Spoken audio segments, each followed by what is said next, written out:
Hello and welcome to NB Drives. My name is Nishmanya and today I'm driving the 2023 Toyota Wellfire. Now there's the third generation model, not to be confused with the fourth generation that's been launched very recently in our markets, the deliveries of which are set to start in the coming weeks. However, since this is one of the last third generation Wellfires to be delivered in India, I thought I'd walk you through its plush interiors, feature list, and tell you what it's like to drive, as this is the most premium Toyota MPV in India right now. So think of it as a very souped up Innova.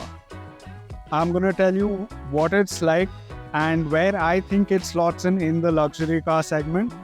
So yeah, let's get into it. The first thing that strikes you when looking at the third generation Toyota Wellfire is its vast dimensions. This is an MPV in the truest sense of the term, as the car maker has used a very passenger-centric form factor, with short front and rear overhangs, upright sides, an overall length of nearly 5 meters or 16.5 feet, and a height of around 1.9 meters or over 6 feet. However, despite the form factor of the Wellfire being very MPV-like, the overall design isn't boring by any means. And Toyota has used plenty of chrome around the exterior to give the model a premium look, which is something that really appeals to many Indian buyers. Up front, there's a massive grille that stretches from just under the hood line all the way down to the lower parts of the bumper. And of course, it's finished in chrome, so it's quite hard to miss. The Toyota logo has a blue accent to denote that this is a hybrid model. The headlights also have a funky design, and they are split units with slim daytime running lights encasing each of the units. And Toyota has also fitted triangular housings for the fog lights lower down on the bumper.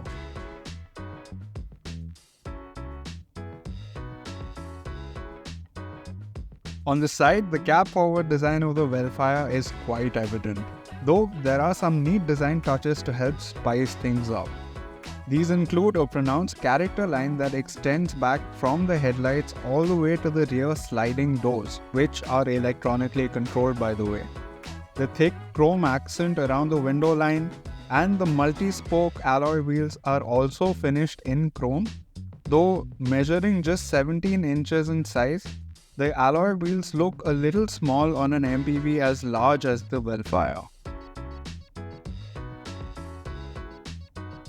The rear of the Wellfire has a flat and upright look that has been jazzed up with the distinct L-shaped LED taillights and the chrome bar that connects them. The bumper has a very simple design, with the two reflector strips being the most eye-catching elements on them.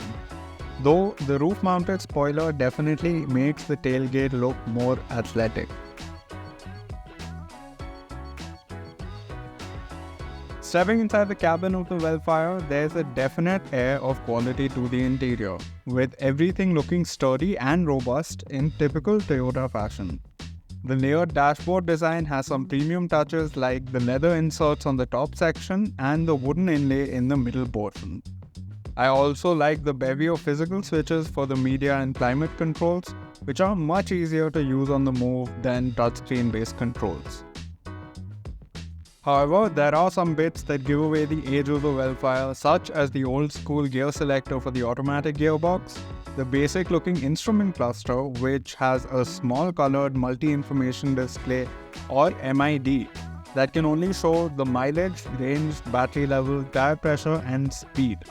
There's also a CD player in the glove box, the lack of a wireless phone charger, and lastly, the central infotainment screen, which is reasonably large at 9 inches, though it has a very dated UI, which is also a little slow to respond to touch inputs, and the lack of any sort of connected car technology also hurts the overall experience. However, it does get inbuilt navigation and Android Auto and Apple CarPlay support. The front seats are very comfortable, providing great levels of cushioning and support, with both seats also getting electric adjustment and a ventilation function. The front passenger also gets their own electrically operated ottoman, to further enhance the occupant's comfort level. There's also a small moonroof up front for the driver and passenger to enjoy. However, Toyota's real focus is on the second row of seats, which is accessed by opening the massive electronically operated sliding doors and then climbing into the cabin using the conveniently positioned grab handles and footstep.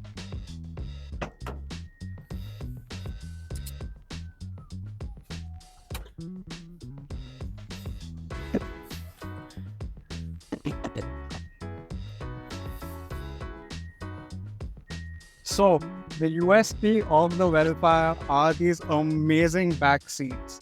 They feel like lounge chairs, but the best kind. They've got electric adjustment. You can see the amount of legroom and headroom I have on offer. And what we in India call Boss Mode is also available, with me being able to move the front seat out of the way electrically. And if this much space isn't enough for you guys, or you don't think this is comfortable enough, check this out. You can, from the press of a button, raise the ottoman that's electrically operated. So that goes up.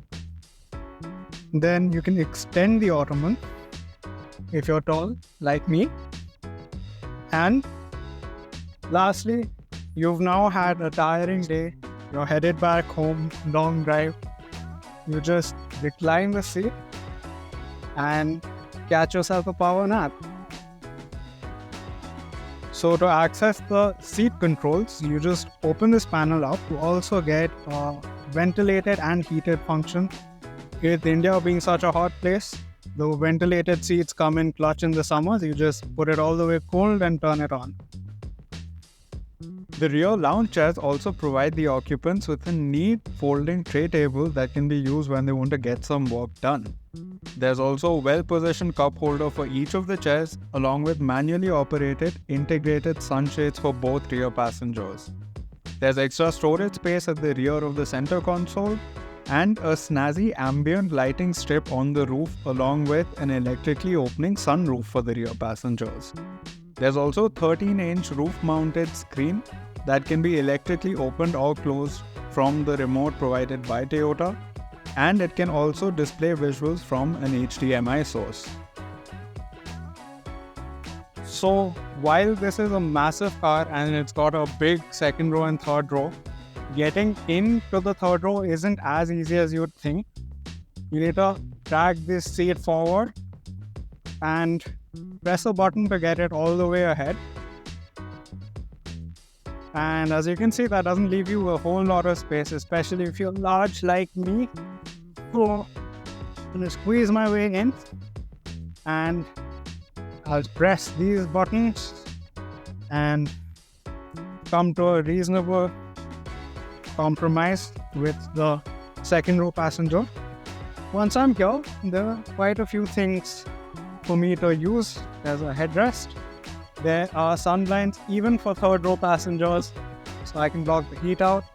I've got my own armrest, one for me, one for the passenger next to me. And honestly, this is quite comfortable. You've got cup holders here as well. No charging ports, but that's all right. And you sit a little knees up, so the seat feels a little flat. But it's nothing to really complain about. You could do a decent amount of distance out here without feeling too cramped or hemmed.